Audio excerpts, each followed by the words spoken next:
Hey, what is up, guys? It is your boy Kingdom Soldier, and we are back again with another STiKS 1v1. We've done two in a row. This is not, I shouldn't be doing this to you guys because you're probably going to expect someone next week. And I said I was only going to do this every other week, but we have none other than the Savage himself, Scott Gandhi, on the show today. You want to say hi, Scott? Hello everybody. How are you? I've missed you all ever so much. So, you guys that may not know how the STiKS 1v1 works, basically, this is like a really quick half an hour show. I'm going to ask Gandhi some questions from myself, and then I'm going to get some questions that you guys hit me up with on Twitter throughout this day that I've already selected. But if you want to throw some in the chat or throw them online on Twitter, I'll try to grab them maybe during the commercial break. But I want to start, Gandhi, by asking a very simple question. How old are you? I am 25 and aging poorly at that today. So I went to get gas and the lady was like, "How old are you?" Like just a random lady for no reason, just as, "How old are you?" And I'm like, "25." She was like, "Oh, I thought you were at least 30." And I was like, Who says that? "Hey, What? yeah, dude." Just the disrespect Wow. instantly. And I'm like, all right, well, I get it, right? Like I got like the Cro-Magnon receding hairline thing going on, but like, come on, like keep it to yourself. Well, you look younger than Maven, if it means anything to you. Hey, dude, you gotta try to look older than me. My dad looks younger than Maven. All right. So, how long and what games did you play competitively? Oh God. So how long? Okay, so we'll start with what games I played competitively. So I played Halo 1, Hmm. Halo 2, and then 1 year of Halo 3. So I played from 2002 till 2004 in Halo 1, pretty much semi-pro. At that, what would have been considered semi-pro. Yeah. And then Halo 2 from 2005 to 2008, 7 event wins, 1 national championship, MVP in that one, and then 2008 was kind of like I was flirting with going to college, and then I was trying to compete, and I Yeah. wasn't able to do the both, so I just kind of lost interest. But I also lost interest at school at the same time. It was just a really bad year. So then Yeah. after that, I turned into a commentator. So, you played for like 6 years? Yeah, yeah, 6 years. No, Wow. no, no, wait, no, no, no. 2002 to 2000. Yeah, 6 years. Yeah. Oh my God, that's 6 years. It's a long I time. was doing my math. I was like, wait. No, no, no, no, no. 2002 minus 2008. That is not six. That's 6 years. And So, six. how did you eventually make the transition from Halo over to Call of Duty? Because you didn't transition to playing Call of Duty, right? You transitioned to casting it or commentating? So the initial, so initially when I made the switch, there was an event UMG Atlanta where Golden Boy was just like, all right, Maven Gandhi, you guys are going to get thrown on here. You're going to do a game, right? Maven and I were just kind of known for, we're entertainers, right? We're not like Yeah. the smartest bunch, right? But we're entertainers. We have fun. We let the community kind of engage with us, and that's really Yeah. how we kind of shaped everything. So we did this event, and like the community was just like, oh my God, these guys are so funny. And like as soon as we started, I looked at Maven and I go, dude, you ready to have your phone blow up with hate? Because this community is gonna definitely hate us. Like, they're guaranteed to hate us. So like it was really good. And then I was Robert and Jeff from Hmm. UMG actually let Maven and I cast at UMG Dallas. And then I got snubbed by Puckett for casting MLG Columbus. Like, fuck Uh, it, you're out there. I'm still better than you at casting COD. Take that. But so I coached Curse Las Vegas of all teams. I And remember I want that. to talk Yeah. about a lot of personality. There was a lot on that one. A little bit. I mean, that's a couple.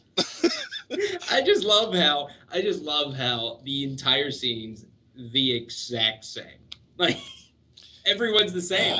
Yeah, not too much has changed, and the individuals are the same. There's Yes. different teams winning right now, but the individuals are the same. I mean, everything comes full circle. Yeah. So, speaking of the COD community, what would you say you do actually miss about being a part of the COD community? Oh God, there's a lot I miss. One, I miss how every day I could wake up and I wasn't sure if it was reality or not, right? Like Yeah, in COD, it's like, okay, you wake up and then maybe Optic Gaming still has the same roster. Or maybe they don't, right? Like, but like now Optic yeah, Gaming's like set in stone, right? And yeah. Formal's on Optics. So that would have been like the dream for me. I would have been the best. Would have been the best caster ever. Because all I had to do was just, oh yeah, Formal. Yeah, that's why people like Maven, right? Is right formal. I taught him that. Yeah. It's the best thing you could do, but definitely the changes every day, but also the community, right? Like I had a really, really good relationship with the COD competitive community as well. You know, Yeah. we were always engaging with one another, and I kind of spoke on behalf of them, I get in like my own weird kind of way, maybe. Yeah, you did. You did. Your But videos. yeah, I would say I definitely miss the community a lot, and definitely transitioning over to Smite is a much different crowd. Well, how did you make that transition? Like, was it all related to them making an offer, or, I mean, was that difficult for you? Yeah, so even to this day, casting Smite's probably eight. So I'll backtrack just a smidge here. Yeah, go So ahead. um, every single game I've ever casted, the elite or the competitive community, you know, they all at one point or another just like I had their seal of approval. They're like, okay, this guy isn't just talking out of his butt. He understands what he's talking about. Everything looks good. He copacetic Yeah. and forward, right? Smite, I can't do it. Like Smite, like the PC community, I swear to God on my life, right? So Mm-hmm. when I got hired in September, so now to catch it up. So in July of RTX of last year, Yeah. it was July 4th, I want to say it was.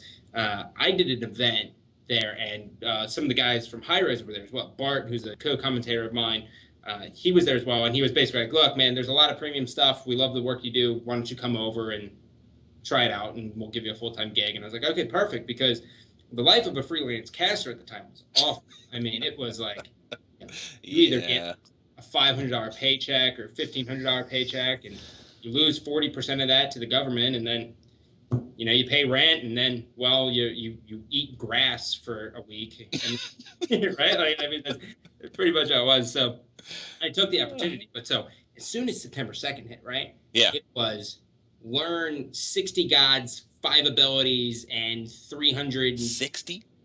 Yeah, there's 63 now, but it was 60 gods with 5 different abilities each, plus their builds and the different builds and the different roles.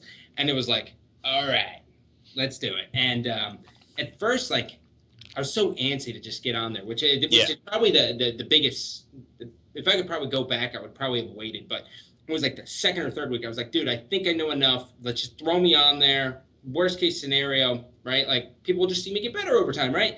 Yeah. And like, it's just not how it works in the PC community, right? So the PC community, you know, they're a little bit more elitist than the elitists on the console community, where it's like you either have the credentials to talk or you don't, right? And that's kind of where it's still at, but you know, it's definitely something that's still super, super difficult. I mean, the game just evolves over time. Yeah. Like, instead of getting a new game every year, it's like, all right, this game's been out since 2012, Scott, catch up. Which it's been well. That's the best part about Xbox One Smite is like I'm like I know everything because I've designed the controllers. I've helped design some of the UI. Wow. But yeah, so it's like don't mind me. I'll tell you some intricacies, my man. Yeah, it seems like PC in general, like you said, is kind of it's drastically different. Like what the CS:GO casters, I'm pretty sure they get paid pretty well, but they are. I mean, they're analyzing. Like in COD, we have an analyst desk and we have casters. In PC, the caster is an analyst, and there's an analyst desk full of casters that are going to talk after the match as well. And so it's a different world. I mean, it's a completely different world. It is. I mean, you guys have like Mr. X, right? Like Mr. X tries it, but he still has to be like entertaining at the same time. Exactly. It's different audiences, right? So like console community, which I can't wait for like console Smite esports, hoping it's the exact same, is like, you know, they're like 90% entertainment, 5% like analysis, and then like 5% like player background stories, right? Which is actually everything I'm good at. It's like, yeah. But like as soon as you start to tip it away, where it's like, okay, 90% entertainment is now going to go down to about 10, and we're going to do about 80% analysis. I'm like, all right. Well, because you're known for entertainment. You're known. I mean, that was exactly. COD community was you were entertaining. Yeah, that's what I did. But yeah, so I mean, it's just different audiences. But I'll be honest. Casting the console ways. Yeah. I think it's better for the viewer. I also think it's better. Period. All right. Well, before I got one more question for you before we switch to the questions from Twitter.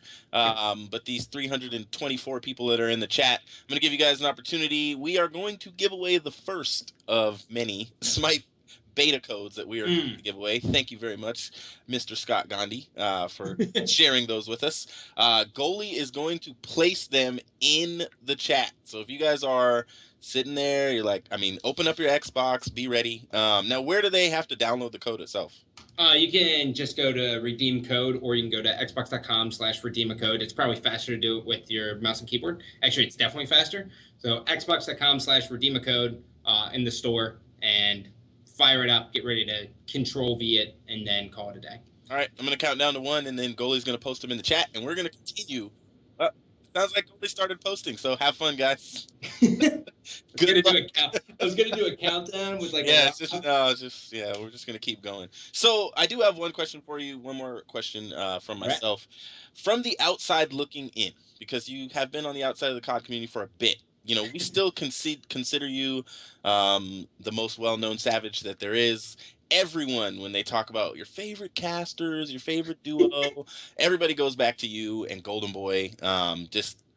You guys are both gone. Fwiz is gone. Hastro's gone. Things have definitely changed, and I can't say that we don't miss you. But as you're looking at the Call of Duty community from the outside, what would you say is how would you say the health of the Call of Duty community is? Are we talking about personal, like psychological, or are we talking about the scene?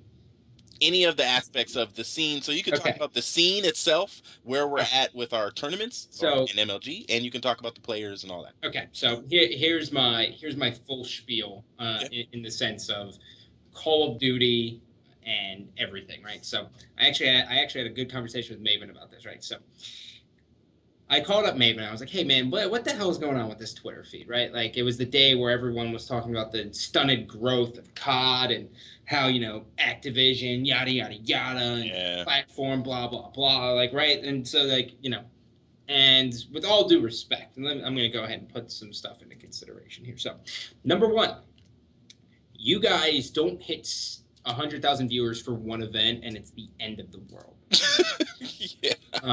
That's one event. Like, that is very true. 70,000 viewers plus is insane. Consistently getting 100 to 160,000 viewers in an event is nuts. If we at High Res did that, like, confetti streamers would be going out. We'd take over Atlanta. I'd drop kick someone from the Atlanta Hawks, right? Like, these numbers are nuts. They're really, really good to have.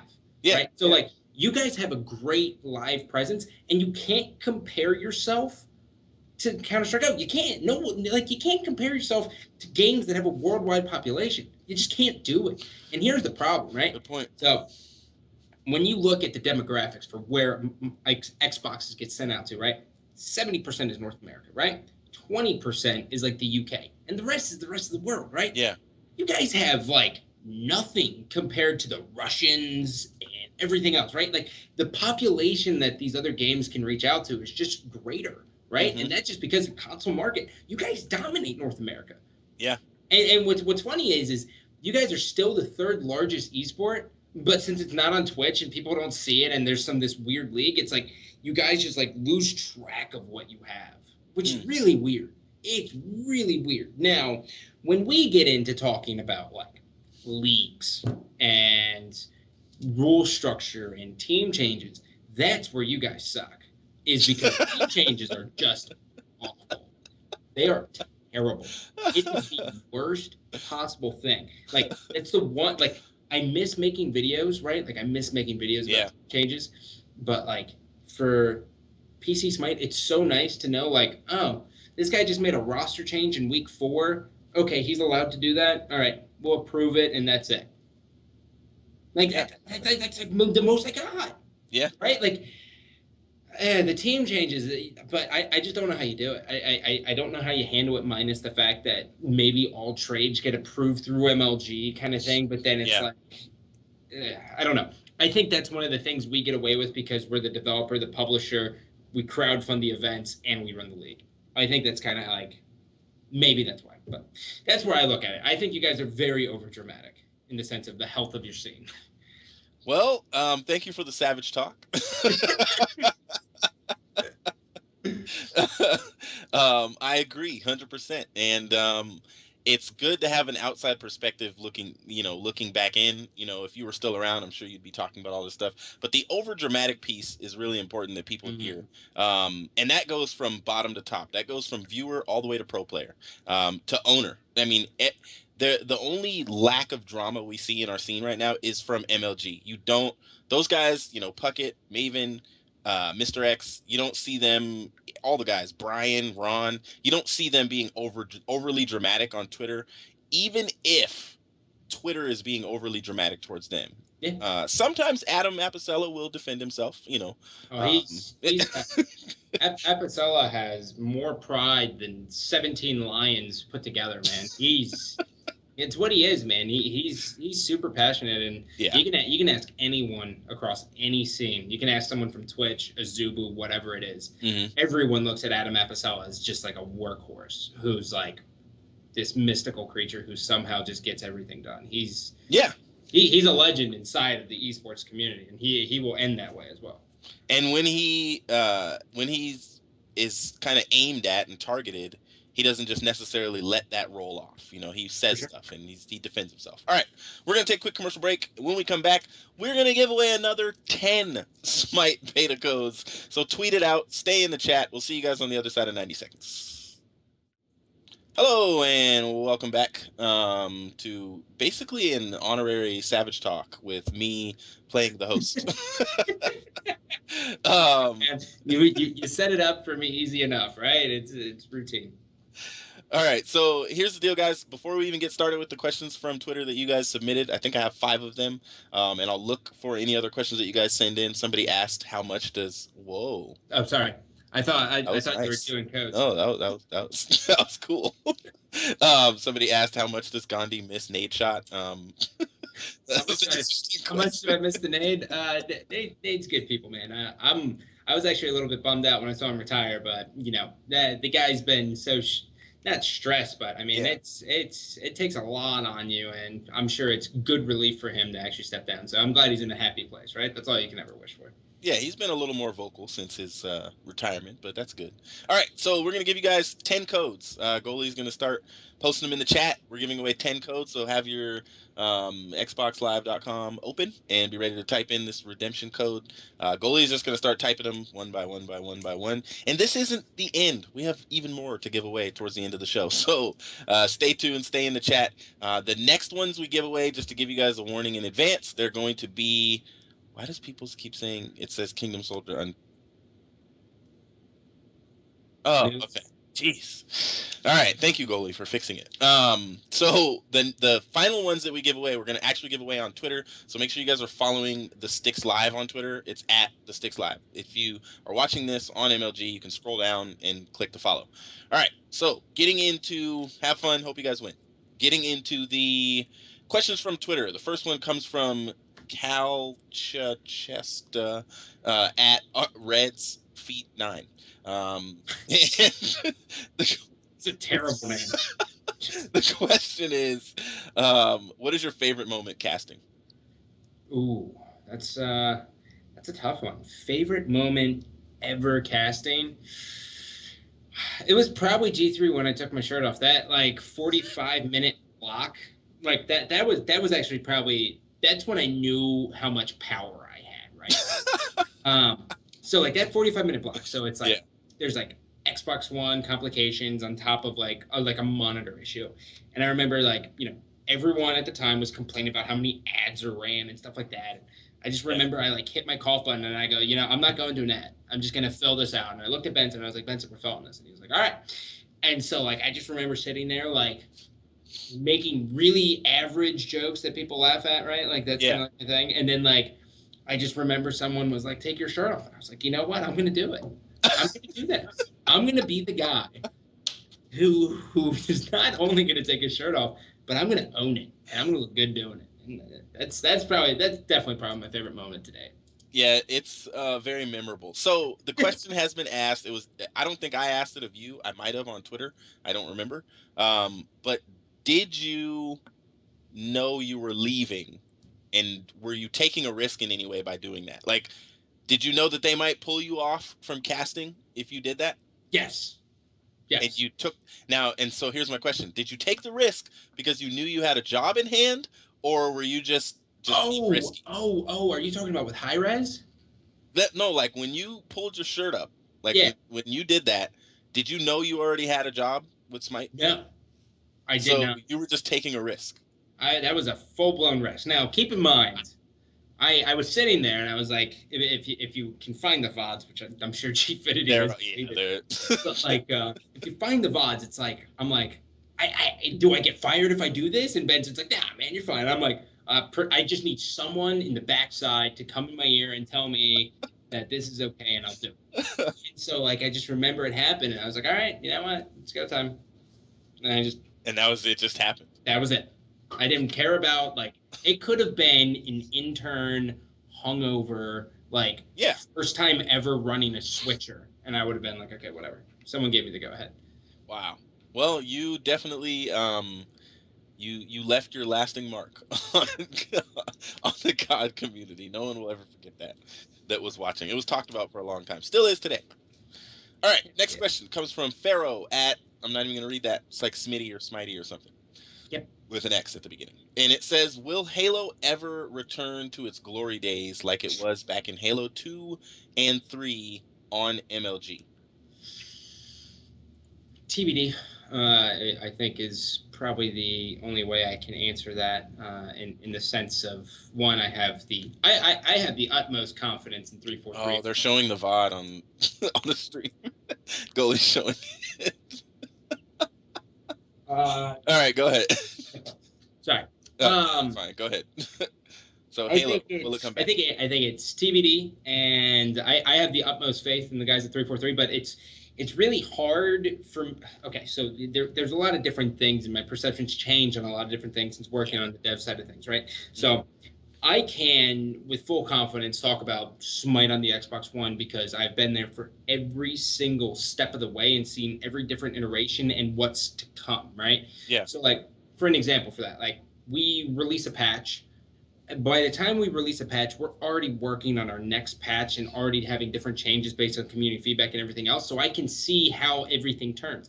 343, I don't have that ability. I can't Yeah. tell you, like, what's changed and what hasn't changed, and I can sit here and say, oh, well, if, the people stream and the content's good, and like, maybe the community will follow up.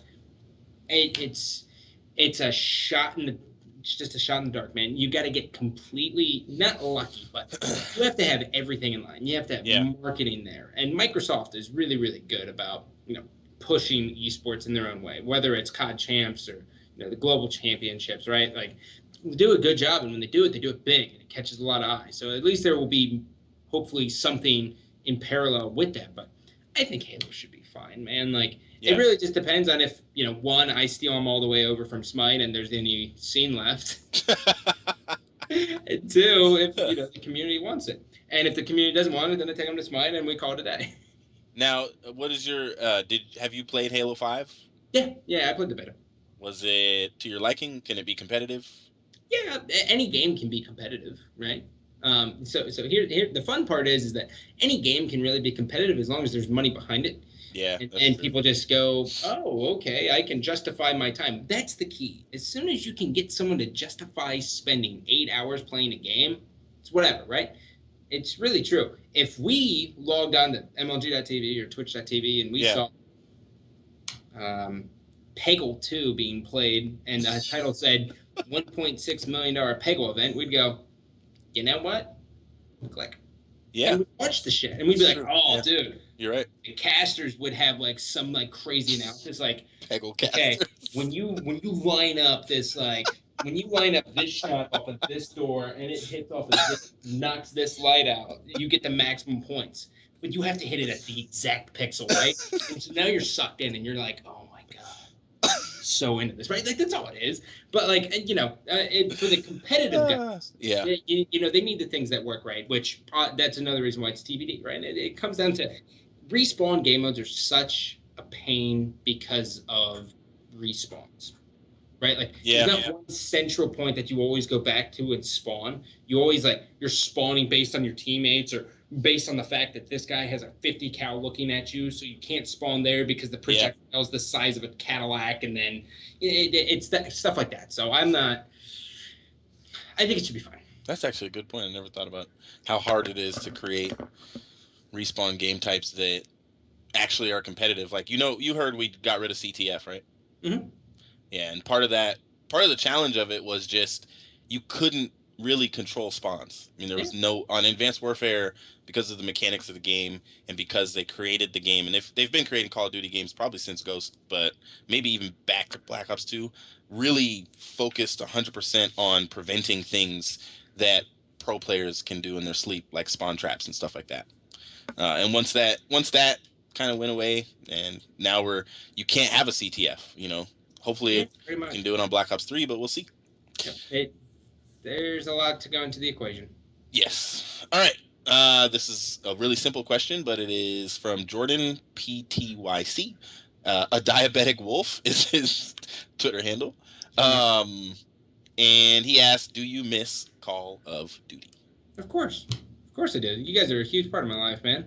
If it wasn't for you guys, I wouldn't be here. So there you go. All right. Next question is from Brad the Third. Brad Cuz is his @ and he asked, who are 3 people you've missed the most from the Call of Duty scene? Maven, number 1. Golden Boy, I'll throw him in there, even though he's not still in. Is it still in the cutscene? Well, you can say that though, because he was around when you were around. So yeah, that's a fine answer. Formal. Those are my 3. Those are my big 3. Now, do you talk to any of those guys? I talk to Maven and Golden Boy as much as I can, right? I mean, it kind of syncs up a little bit different right? scenes, yeah. Yeah, they're both West. They're all 3 West Coast. I'm East Coast, so yeah. It can be a little bit difficult, but I mean, it's just like everything, right? If you make something a priority to talk to someone, you're going to be able to talk to someone unless they're purposely ignoring you, which then it gets difficult. But eventually, something goes, right? So I don't have any problems on our end. It's just going from seeing them once a month. And I was living with Maven, right? Like going from seeing every day, which was a little much, right? Like once a month is probably that happy. Yeah.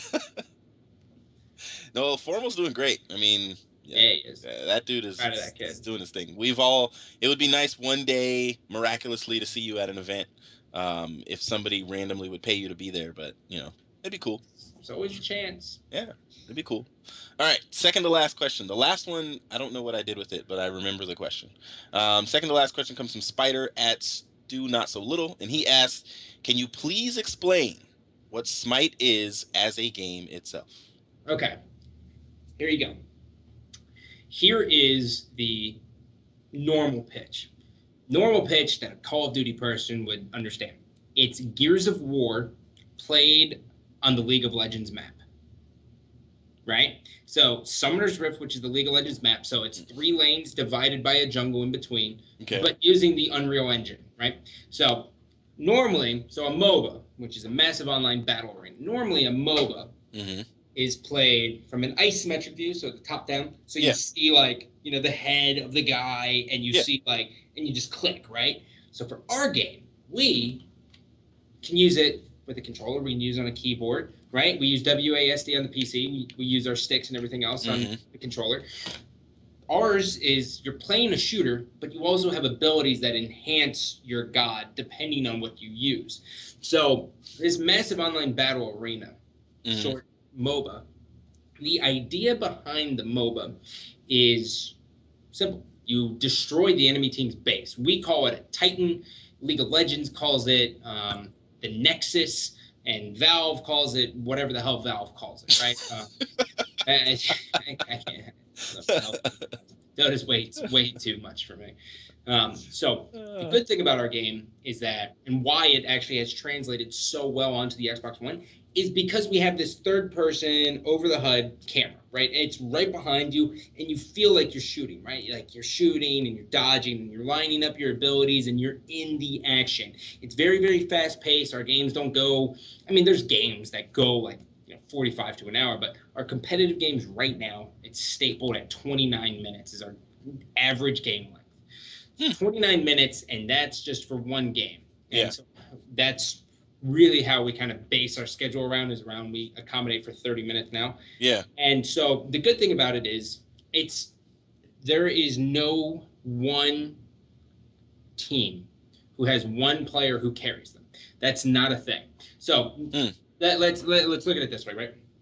Let's oh God, help me in Call of Duty Ghosts. You know those games where you're watching a tournament and you're like, oh my God, this guy just like carries the entire team and the rest of the team's not nearly on his level and he's the best by far. Yeah. You have that because it's all about teamwork. Everyone has to be a cohesive unit.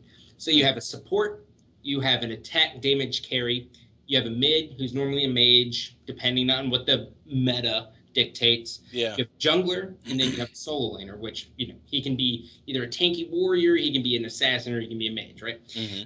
So all of these parts kind of move together, and you have to form a team comp, right? So the exciting part, and this is really what we're seeing a lot in Season 2 and also in the preseason of Xbox One Smite. Yeah. In picks and bans phase, you actually get to see what the team's going for. You can see it in their head. So they draft, let's say they draft Thor. Everyone knows Thor. Everyone knows who Thor is. He's got the fucking hammer. Sorry. He's got the hammer. He's got the hammer. He spins around. He throws a hammer, right? So when you draft Thor at a competitive level, right? Thor has a couple different things he can do. One, he's great for having him to be a setup god. He's also extremely good early on. So you can then, as soon as you see a Thor get drafted, as a commentator or a person at home, you're like, okay, so now they have an extremely strong early game already just because of Thor. Mm-hmm. The question now is, will they draft this team who is also early game based and risk the fact of falling off into the mid game and inevitably losing the game? Or will they draft a team who's a little bit more mid game so Thor can carry them out of the early game into the mid game and then they're able to do that kind of cohesive unit? Or does Thor even fit in this team at all? Because based on this pick, it's just not good, and there's no synergy, right? Because if they draft a late game team, sure, Thor won't be. He's not that viable late game as he is early game. So there's all these stories, and there's 63 of these damn gods, right? So you see them all, and you kind of see them kind of work together. But that's what's exciting about Smite is the idea behind it. It sounds like there's do these teams have coaches and stuff, or yes. Oh, okay. I was going to say, coming up with strategies with 63 different gods that you can use, and mid-game, early game, and what do you call the late part? Late game? Or... Late game. That just sounds like a lot of strategy. And there is, yeah. And I that's one of the things I like about CS, and I think the COD community has started to like about CS is all the strategy that goes into, how you plan and when you have a pistol round and when you save money, when you buy, and there's just so much that goes into it. Oh, we're just going to lose these rounds because they don't matter. We're on the terror side, or so we're on the CT side, or it's there's so much to it. It sounds like Smite, and Goalie, my producer, has told me that he's gonna take me through Smite boot camp and force us to play together, which I'm like, cool, let's do it. I'll play it on Xbox and see how it goes. I definitely. And I think the way you just described it, if I can play with Thor, that's that's pretty cool. Yeah. So listen, right? So if you do come over into the Smite side of things, which I obviously encourage, play Poseidon. Okay. Play Poseidon on the Xbox One. Thank me later. Play Poseidon on the Xbox One. Got it. Got you. All right. Last question from Twitter, or second to last, or actually it is the last. So, and this is Smite related as well. He said, this is from FFS Manny. Goalie, you don't have this question to post, but at Lewis_AE, he says, Scott, who is the best god on Smite for someone who likes to be a mage and attack from a distance? Okay, so there's a bunch, right? But obviously the ones that are extremely strong in the competitive meta, you would say, obviously Poseidon's there, right? Xbox One Poseidon, he's like big AoE burst, right? So he throws a whirlpool on the ground, and if you're in the whirlpool, it'll kind of suck you in, so it gives you a cripple, depending on what items you go with. It might suck you in more, it might do less. So you do have Poseidon, but he also, his ultimate's called the Kraken, right? And it's this like huge AoE like size of the map thing, right? Like Yeah. it's a hyperbole, but it's like this big in the lane, and this big Kraken comes blowing out. It does just a hell of a lot of damage. So he's really good. My other favorite is Ra. Ra is amazing. Ra has a heal base in his kit already, so when you draft a Ra, you can either kind of go more utility or just really more damage. It really just depends on what your team needs. But Ra's just super safe. He's really good. And then the new god is one everyone should play, is Apuch. He is the ninth. Okay, so he is the Mayan god from the ninth layer of hell. And so, like, Okay. yeah, dude. He sounds bad. Nuts, dude. He's honestly insane, right? But he's all about big burst damage and like zoning your opponent, and that sounds right up your alley. So try out Pooch. All right. Thank you very much for that information. All right, so we're gonna give away 5 more codes here, and then we're gonna do 10 on Twitter. So make sure you guys are following us at TheSTiKSLive, and we're going to tweet out once the show is over and the stream stops. So we're going to show our schedule. We're going to do probably a couple commercials. Once we're done, we will officially tweet out. Nobody else knows this. We haven't tweeted this out, so you guys know, and that's it. So make sure you guys are following us on Twitter. We are going to give out 5 right now, though. Goalie's going to start typing those in the chat. And Scott, I'm going to give you an opportunity to say 30 seconds or less, or however much time you want, to say whatever you want to whoever you want about whatever you want. It's an opportunity for you to close, and then I'm going to go behind you, and we're going to end it off. All right. So, one, thank you very much, Kingdom, for doing this. Should do it more often. I miss it. But on top of that, I do want to say, if you guys are interested in Xbox One Smite and you are looking to either get into the competitive scene or anything else, UMG and MLG both have ladders for it, and we have already over 130 teams on each ladder. So it's really, really good early start. But if you are interested in being in the competitive scene, which there is going to be one, and we have super badass announcements a month from now. Not to the T a month from now, but in July, we'll have a really, really exciting announcements. Hit me up on Twitter, and I will drop you a code. If you're interested in the competitive scene, do it. It's a good community, and MOBAs are the biggest genre in the world because they're so accessible, and on the console, it's that much easier. So come, bring your friends. You want to be here. Awesome. Thank you, Scott, for coming on the show. You'll always go down as a legend in the COD community. I can't wait till we get back to the day when we have like the stock of casters that we had when you were around. No bad. I'm not saying anything bad about Maven, Mr. X, and Puckett, but I know that they're having these cast-offs and these competitions because they're trying to find the next Gandhi. They're trying to find the next Golden Boy, the next Fizz, the next Astro. They're trying. They're trying to find that mix of entertainment, a little bit of analyzing, and a little bit of what did you say? Player background. They're trying to find that. So I appreciate you coming on the show. Thank you, Goalie. Make sure you guys use code STiKS for 10% off G Fuel, 5% off your Scuff Gaming products. Thank you guys for stopping by the STiKS 1v1. Our next show is going to be our recap of the X Games, which start tomorrow. Yeah, we'll start tomorrow. Somebody's going to walk away with a gold medal, a silver, and a bronze. Should be an exciting event. Hopefully we see some highlights on ESPN or something like that. But we'll be recapping it on Monday at 6:30 Eastern. Who's going to be our guest? I don't know. We'll tweet it out. So make sure you guys are following STiKS Live. We're going to tweet out 10 more codes at the end of the show. We'll see you guys next time. Peace.